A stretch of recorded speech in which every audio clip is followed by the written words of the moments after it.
First question here in the front. Hey, Andre. Phil Barber, Santa Rosa Press, Democrat.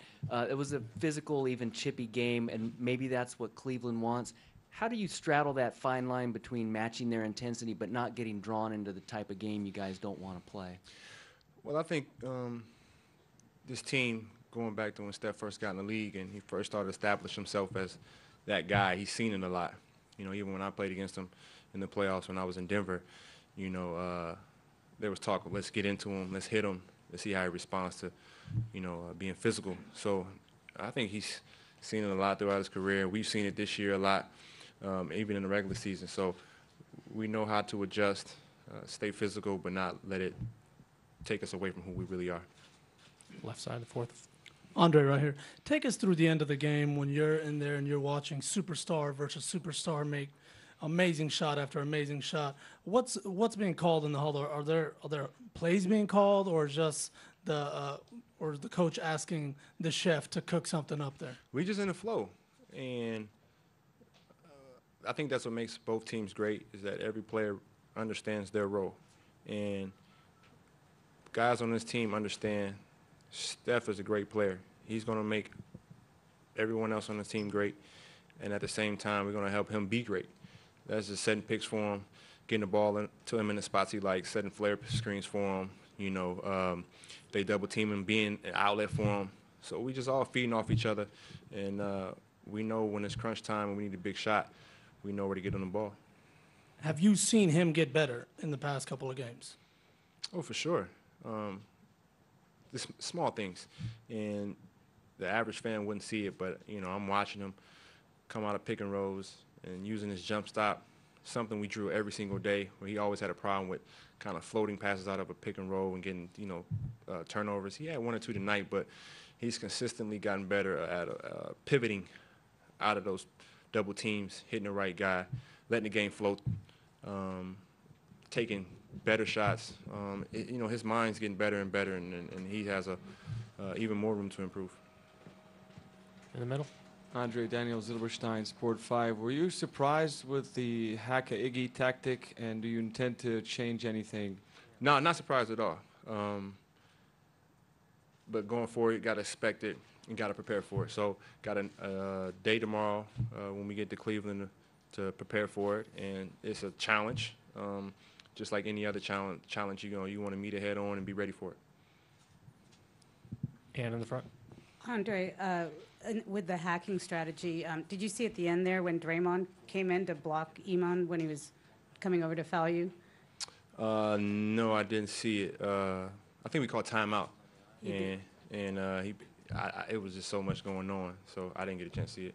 Also, how physically are you holding up after these pretty epic battles with LeBron? Well, it's just mentally more than anything. The mental challenge is just you're not going to give up no matter what. You know, you might feel some fatigue. You know, I felt like there were some moments where he got the best of me on the low block, made some tough shots. But mentally, you got to say you're going to get a stop every opportunity you get, and you got to just keep grinding it out. Mark in the fourth row. Mark Schwartz, ESPN. Andre, I think we've all been waiting for Steph Curry to have a signature moment in these finals. Did he have one tonight, and was it that crossover play that he made late in the game? Yeah, it was a crossover play on the right wing. He hit him with the bop, and guy leaves his feet, but he's also trying to slide on defense, and he almost falls back. And Steph had that rhythm about him when he shot it, and you know what's going on as soon as it's leaving his hands. And Steph's been really smart this whole series of not overreacting to everything that's around the game. He's always stayed in that zone of what's on his basketball court and how I can help my team win in any way possible, and not getting out of myself or getting away from what the team needs to do to win. So he's just been an MVP for us, and we're going to try to have another MVP performance next game. And what did you make of the narrative that's threaded through these finals about Della Vedova sort of getting the better of him, harassing him, being too physical for him to get his shot? The interesting thing is we haven't had many discussions about it. We said we know who Steph Curry is, and when guys get to that elite level, they're going to get point guards coming at them every single night, or whatever position that superstar may be. And you see it across the league. LeBron gets it night in, night out. Guys want to make a name. by going up against the best. So Steph's going to have that, and I think he's used to it. And tonight he did an awesome job of sticking to who he was and having a great game. A sports guy. Andre, you were at the free throw line, and there was some MVP chants in the building. You often talk about how defense doesn't get the attention that offense does, but do you see that sort of kind of tending to shift a little bit with the way you're playing these finals? When I hear MVP, I'm thinking they talking about Steph. So until I reach that ultimate goal, and who knows when it will ever be. You know, it could happen in 2 days, could happen in 5 days. It may never happen. My whole focus is to do my job as best possible for this team and to try to help us win every single night we play. Over here in the second row, Phil. One. Phil Barber, Santa Rosa Press, Democrat. Andre, you're one game away from an NBA championship. How do you keep your feet on the ground over the next 48 hours? I think just being in the league for 11 years and never being in this moment, knowing how hard it is, I'm just excited just to get back on the court and just playing as hard as possible.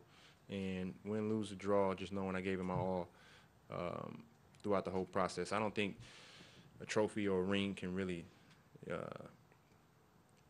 signify who you are as a person, but the work you put in kind of says it all. And I've just been through a lot this year. A lot about what happened early in the year was, I think, blown out of proportion. I just enjoy my teammates, and they've been working really hard.